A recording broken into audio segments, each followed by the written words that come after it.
নবী রাসূলগণের উলামায়ে কেরামের কিতাবের মধ্যে জানতে পারছি আমরা ছিলাম আলমে আরো হয়, সেখানে একত্রেই ছিলাম। আল্লাহর নির্দেশে দলে দলে আমরা দুনিয়া আসছি এবং আল্লাহর হুকুমে এখান থেকে চলে যেতে হবে। অল্প সময়ের জন্য দুনিয়ায় আসছি। কোথা থেকে আসলাম আর কোথায় যাব, কেন আসলাম, সাথে কি নিতে হবে,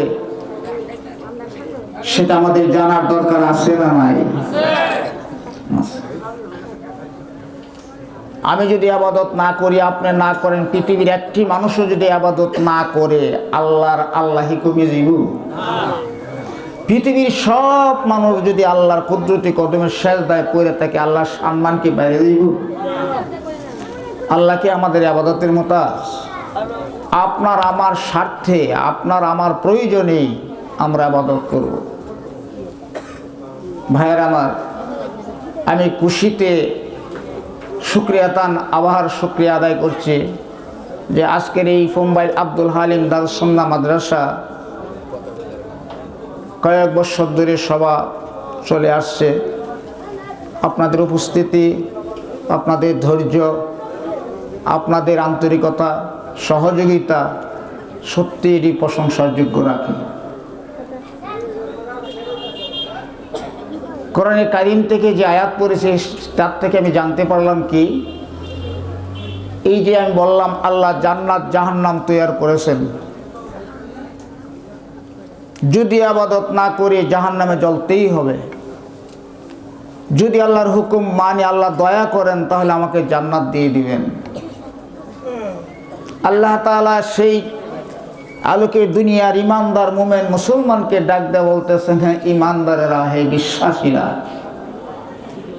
তোমরা সেই জাহান্নামের আগুন থেকে নিজেকে বাঁচাও।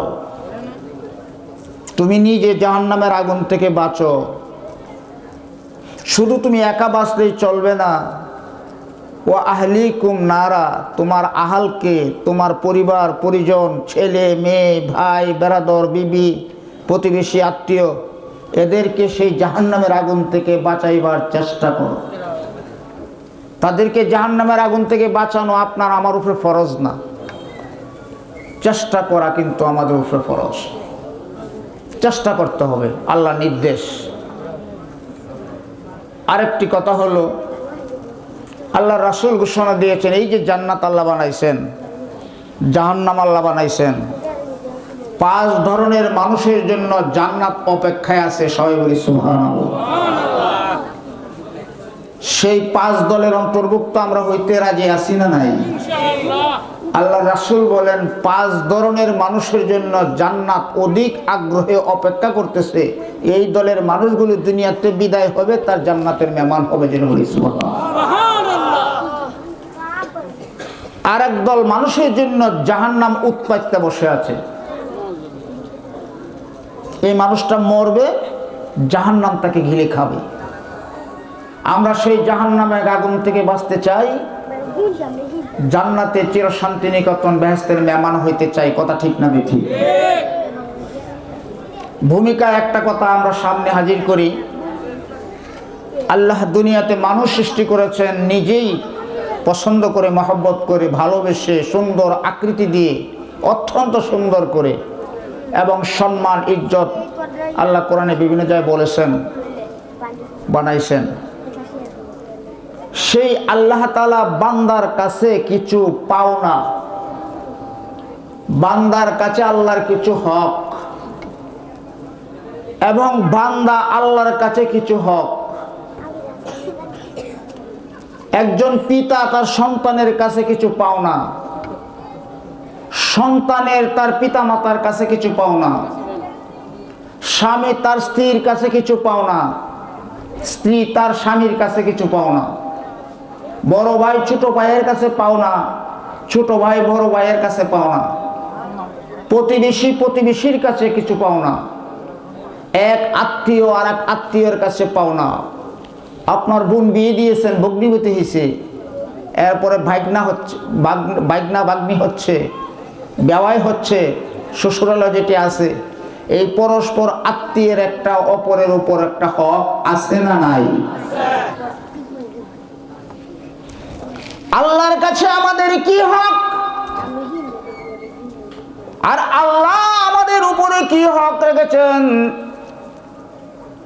সন্তানের উপরে মা বাপের কি হক, আর মা বাপের উপর সন্তানের কি হক, স্বামীর উপরে স্ত্রীর কি হক, স্ত্রীর উপরে স্বামীর কি হক, ভাই বোনের উপরে বোন ভাইয়ের উপরে কি হক, প্রতিবেশীর উপরে কি হক রয়েছে, এগুলি জানতে হবে। শুধু নিজে চেষ্টা করলে জাহান্নামের আগুন থেকে বাঁচা যাবে না। পরস্পরের যদি হক আদায় না করা হয়, হাজার কোটি বৎসর দুনিয়ায় ইবাদত করার পর কাল হাসরের ময়দানে বিচারের দিনে কাঙ্গাল মিসকিল হয়ে জাহান্নামের আগুনে জ্বলতে হবে। নাউযুবিল্লাহ। তাহলে আমাদের পরস্পর হকগুলো আমরা জানি না। এই যে আজকে এতক্ষণ পর্যন্ত দেখলেন ছোট্ট ছোট্ট বাচ্চাদের এই মৌলানা যেগুলি পুরস্কার দিছে, এই পুরস্কারগুলি কেন দিছে, বিষয়গুলিও সে বলছে, সবগুলি আমার মুখস্থ নাই। এই জাহিদুল ইসলাম উবাইদি তার অত্যন্ত আগ্রহে এই নাবালক বাচ্চাদেরকে, বৃদ্ধা মহিলাদেরকে, যুবকদেরকে, এই কৈশোর এখনো সাবালক হয় নাই এই ছেলেদের জন্য প্রায় শতাধিক পুরস্কার তিনি বিতরণ করেছেন। আমাদের ঘরে অনেকেরই সন্তান আছে, অনেকে এখানে সন্তানের পিতা, কেউ দাদা, কেউ চাচা জ্যাঠা, কেউ মামা, কেউ বড় ভাই, যে কোনো একজন অভিভাবক হিসাবে আসছেন। কিতাবের মধ্যে আছে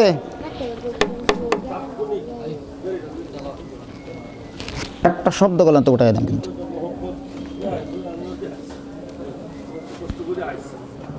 এই সন্তানগুলির যে পিতামাতা আদর করে এত যত্ন করে সোহাগ করে যে সন্তান লালন পালন করে, এই সন্তানের 14টা হক আছে পিতামাতার উপরে। কয়টা হক? ভালো করে বুঝি যেন। এই সন্তান দুনিয়াতে এসেছে, সে পিতামাতার কাছে 14টা হক পায়, 14 ধরনের পাওনা পায়। এই পাওনা যদি পিতামাতা সন্তানকে না দেয়, এই 14টা হক যদি সন্তানের আদায় না করে, পিতামাতা যদি সন্তানের পাওনা না দেয়, ও পিতামাতা তুমি জেনে রাখো সন্তানের কাছ থেকে তোমার পাওনার আশা করতে পারো। আমরা বুঝি না, জানি না যে সন্তানের কি হকগুলি আছে।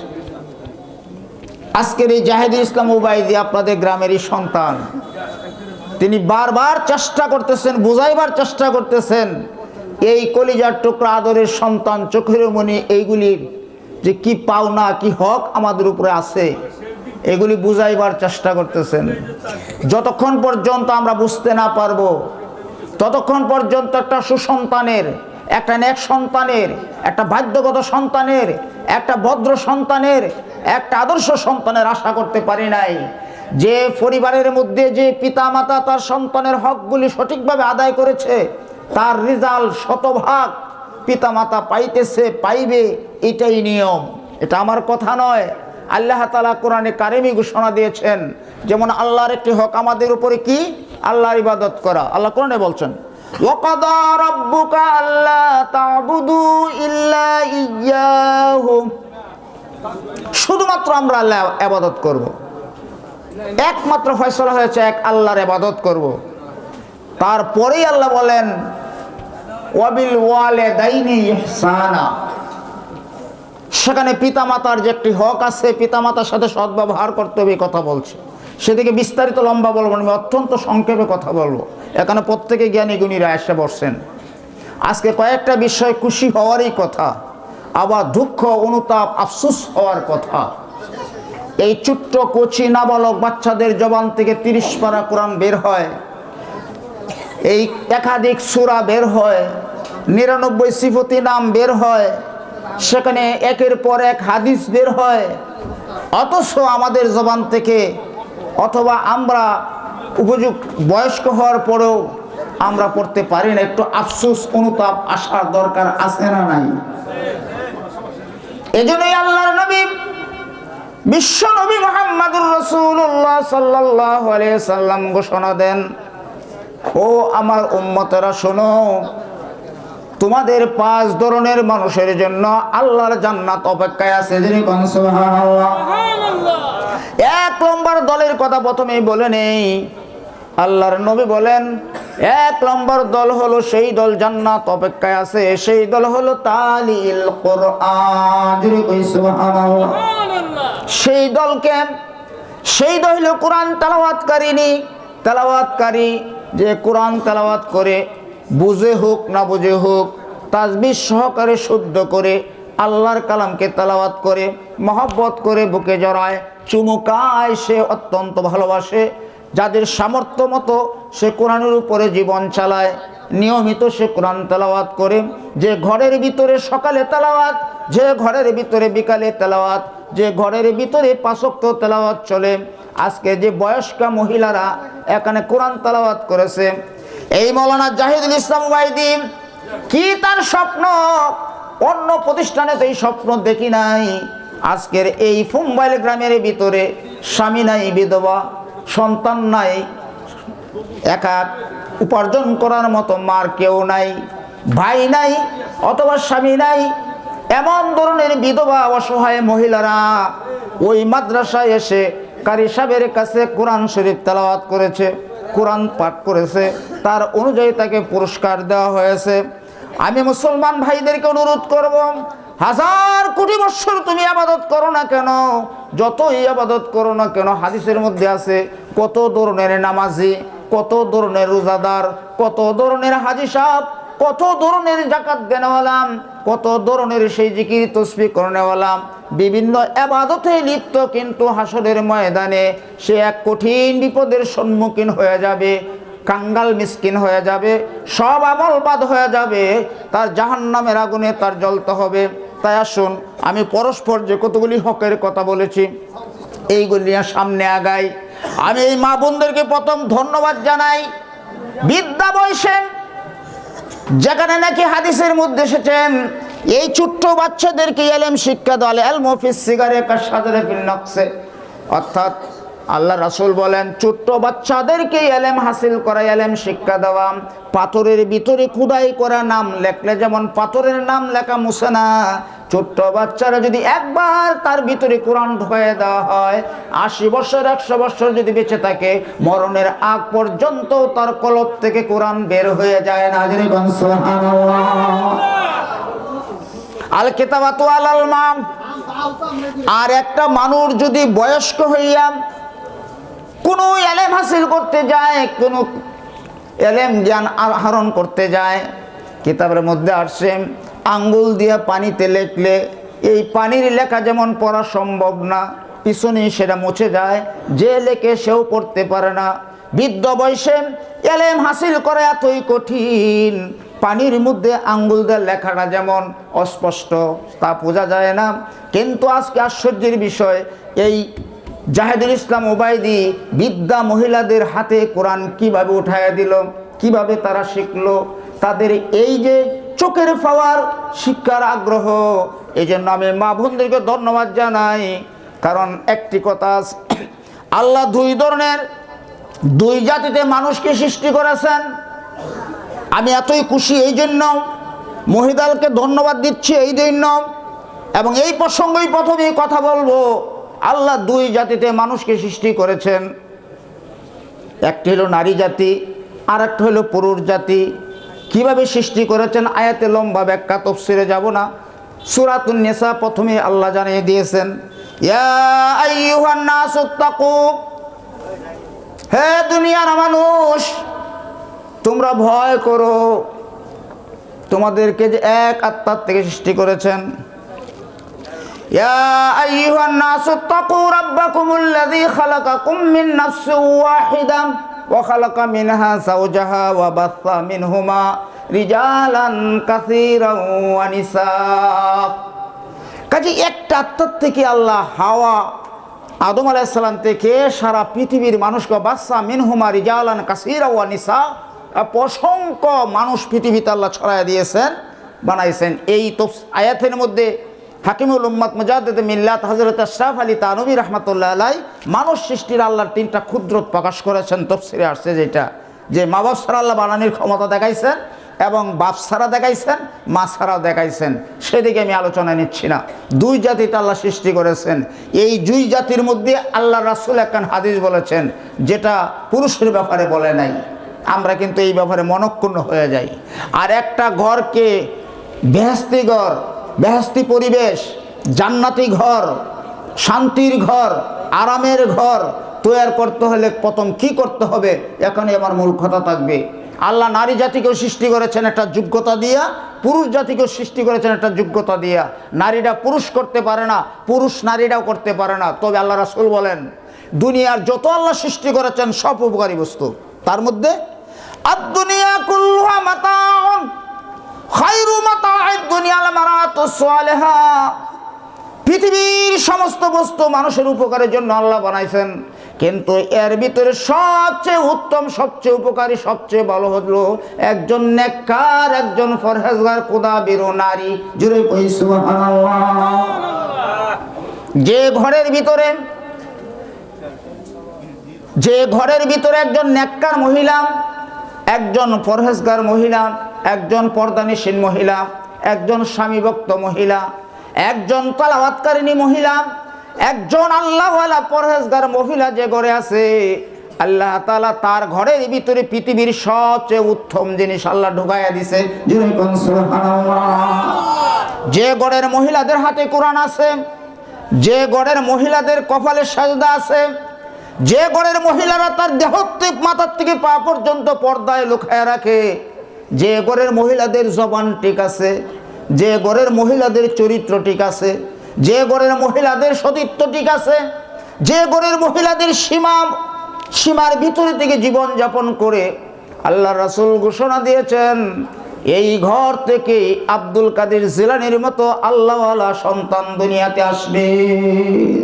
নেককার মহিলারা আসবে। আব্দুল কাদের জিলানী রাহমাতুল্লাহ যে পরিবার থেকে আসছে, এমন একটা পরিবার হলে আরো আব্দুল কাদের আসবে, নবী আসবে না, আল্লাহওয়ালা নেককার বান্দা আসবে।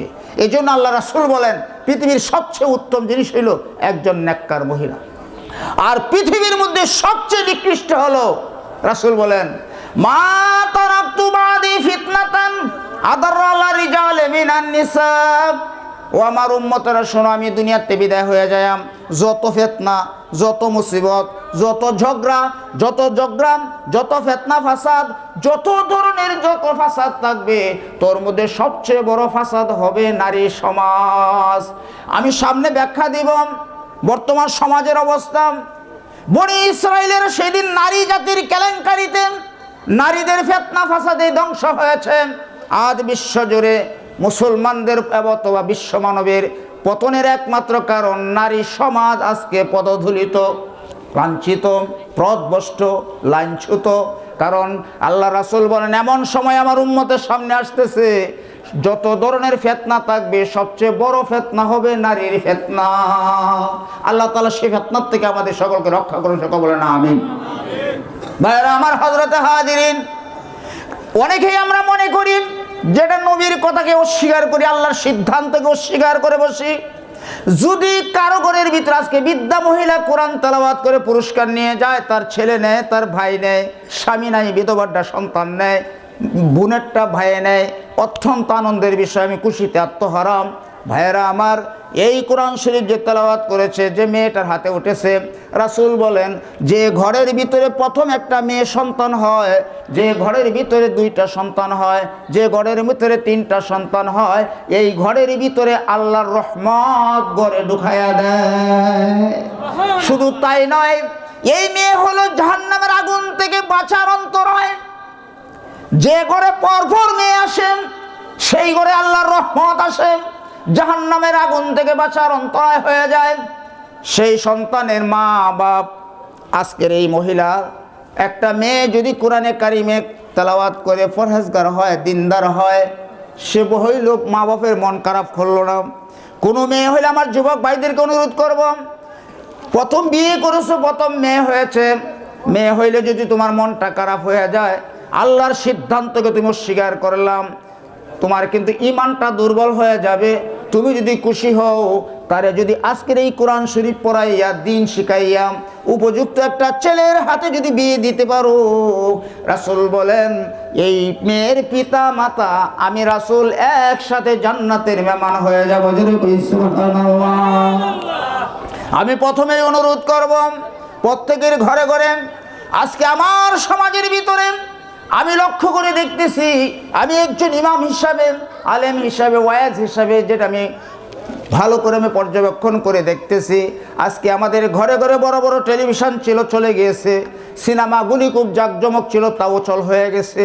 সিনেমার দরকার নাই, টেলিভিশনের দরকার নাই। আজকে নবী যে 1500 বছর আগে বলেছেন কিয়ামতের পূর্বে যতগুলি আলামত প্রকাশ পাইবে, তোর মধ্যে একটা আলামত হইল ঘরে ঘরে গান বাজনা শুরু হয়ে যাবে, ঘরে ঘরে নাচ গান শুরু হয়ে যাবে, বেহায়া বেলাল্লাপানা শুরু হয়ে যাবে।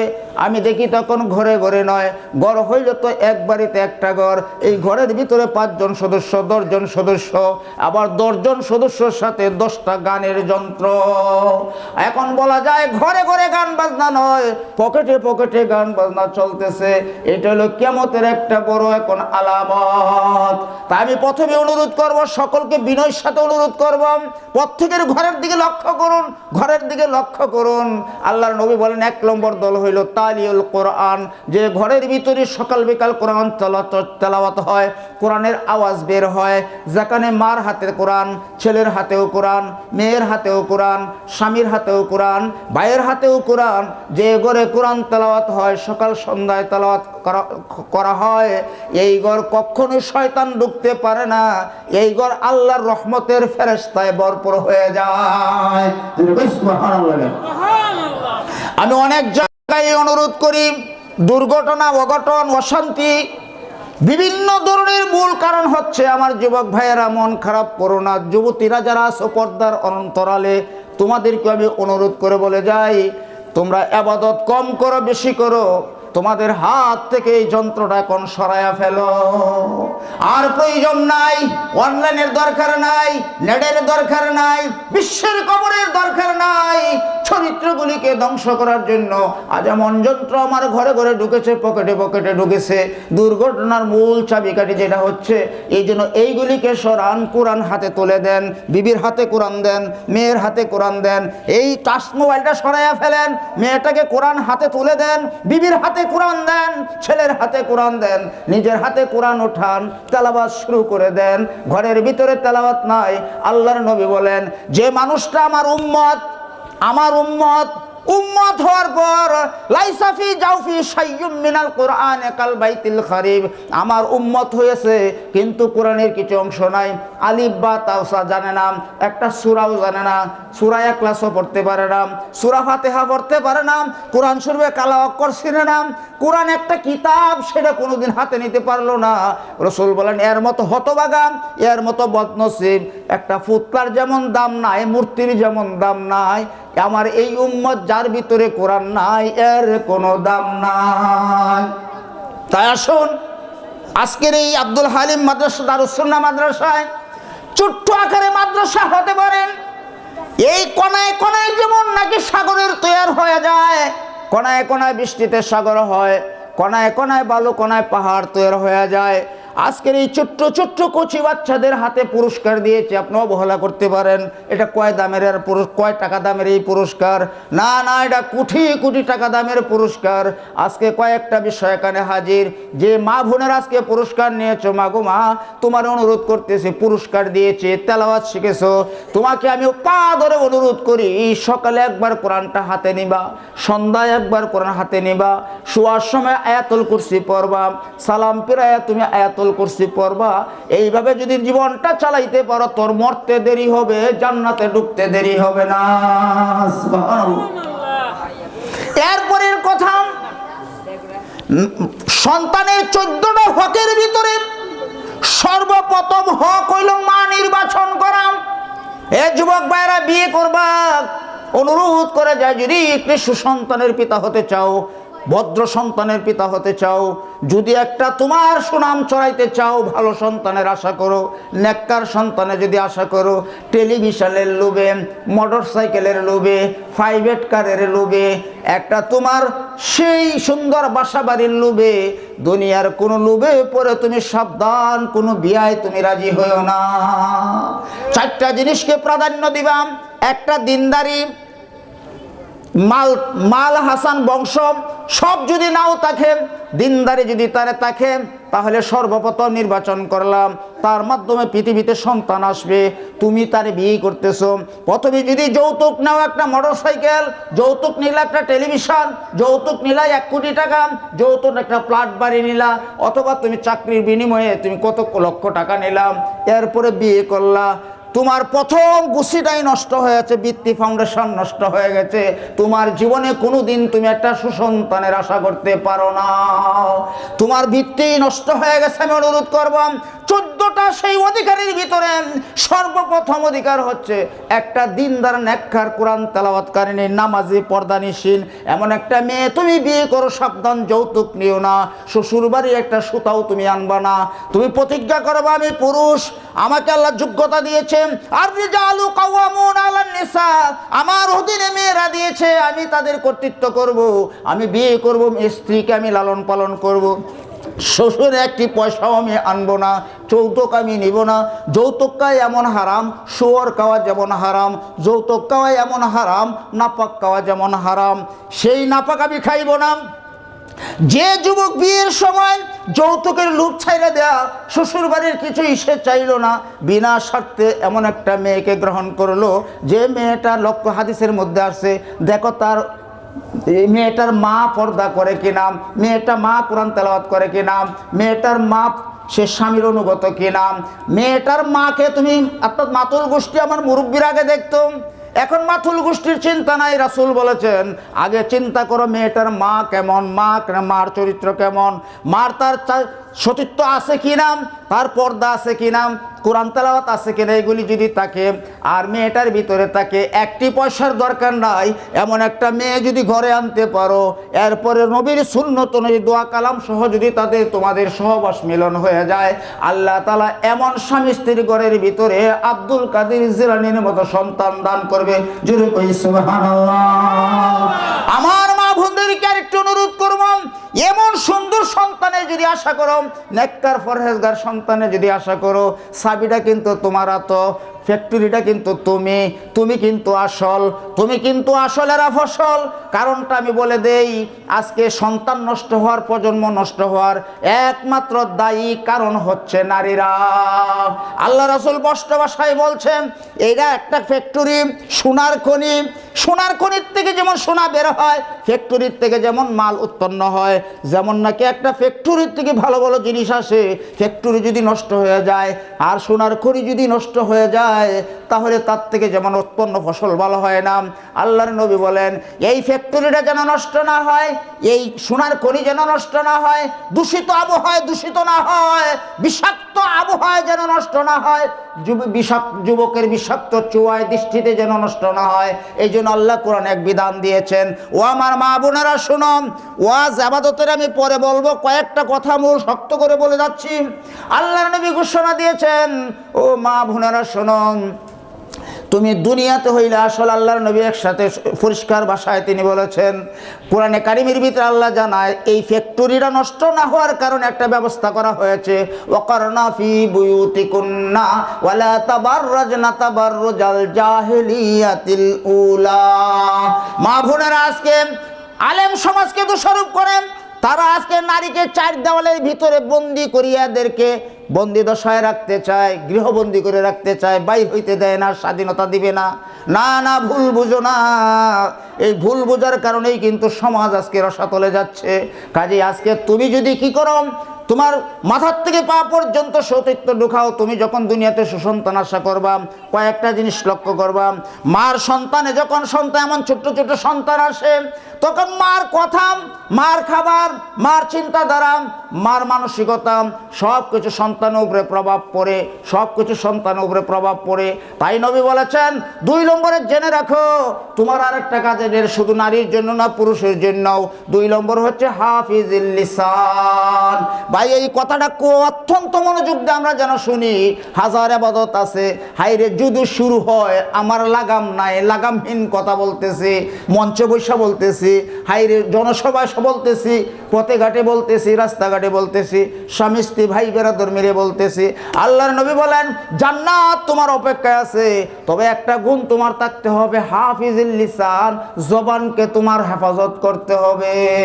জবান এমন একটা যন্ত্র, জবান এমন একটা নিয়ামত, জবান এমন একটা শক্তি আল্লাহ দিয়েছেন, পৃথিবীর যাকে দেয় নাই, পৃথিবীর কেউ কোন শক্তি জবান তাকে দিতে পারে না। জবান ছিল বন্ধ হয়েছে, ডাক্তারও জবান আনতে পারে না। আমার জানা মতে 20 বছর ধরে জবান নাই, অথচ লোকটা মাস্টারি করত, লোকটা শিক্ষকতা করত, লোকটা ভালো ভালো কথা বলতো, হঠাৎ জবান বন্ধ হয়ে গেছে।